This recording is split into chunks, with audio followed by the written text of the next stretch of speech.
Hello Kingswood, hello Fish Ponds. So this week's story we're going to read together. Zog. Zog. Here we go. If you know it, join in. Madam Dragon ran a school many moons ago. She taught young dragons all the things that dragons need to know.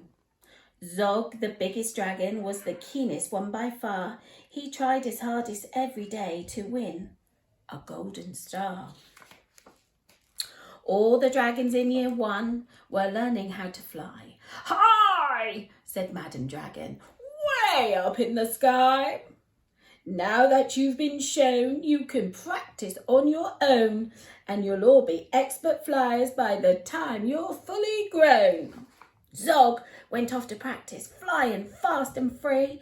He soared and swooped and looped the loop and crashed into a tree. Just then, a little girl came by. Oh, please don't cry, she said. Perhaps you'd like a nice sticky plaster for your head. What a good idea, said Zog.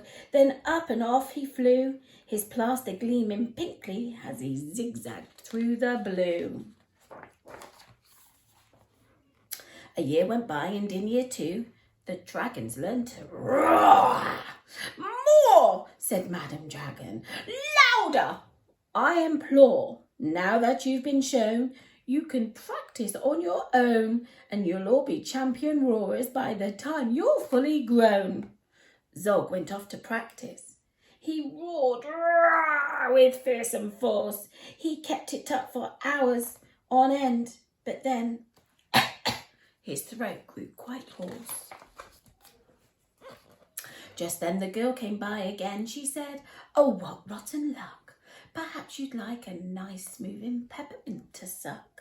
What a good idea, said Zog. Then up and off he flew, and breathing fumes of peppermint, he zigzagged through the blue. A year went by, and in year 3, the dragons learned to blow. No, said Madam Dragon, breathe out fire, not snow. Now that you've been shown, you can practice on your own, and you'll all be breathing bonfires by the time you're fully grown. Zog went off to practice. He blew with all his might. He twirled around in triumph, and his wingtip caught a light.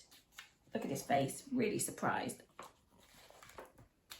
Just then the girl came by again. She said, oh, you poor old thing. Perhaps you'd like a nice stretchy bandage for your wing. Ah, what a good idea, said Zog. Then up and off he flew, his bandages flapping wildly as he zigzagged through the blue. All the year 4 dragons were learning. Can you guess? Yes, said Madam Dragon, how to capture a princess. Now that you've been shown, you can practice on your own. You'll need to capture hundreds by the time you're fully grown. Zog, he went off to practice. He tried and tried and tried, but he simply couldn't manage. Ah, I'm no good at this, he cried. I'll never win a gold star. Just then, he saw the girl. Perhaps, she said, you'd like to capture me. I'm Princess Pearl. Oh, what a good idea, said Zog. Then up and off they flew, the princess gripping tightly as they zigzagged through the blue. Aha, said Madam Dragon. Our first princess so far. Congratulations, Zog, my dear. You've won a golden star. Zog was proud and happy, and Pearl felt good as well. She took the dragons' temperatures and nursed them when they fell. A year went by, and in year 5, the dragons learned to fight.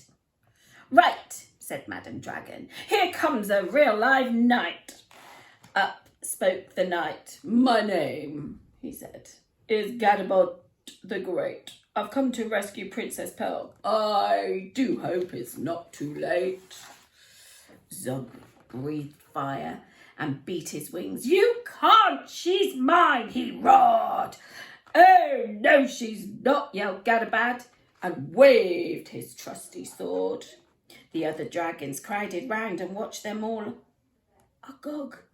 But who was going to win the fight? Sir Gadabout or Zog?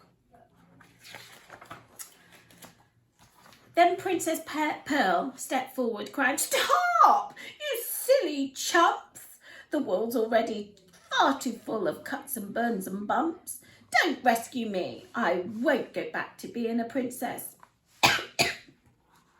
And prancing round the palace in a silly frilly dress, "I want to be a doctor and travel here and there, listening to people's chests and giving them my care." "Oh, me too," exclaimed the knight, and he took his helmet off. "I'd rather wear a nice twisty stethoscope," he said. "Perhaps, Princess, you'll train me up?" And Pearl replied, "Of course, but I don't see how the two of us could fit upon your horse." Then Zog said, "Flying doctors, I'd love to join the crew. If you let me be your ambulance, then I can carry you." "Bravo!" said Madam Dragon, "an excellent career." And all the Year 5 dragons gave a loud, resounding cheer. Then Madam Dragon told the horse, "I really hope you'll stay.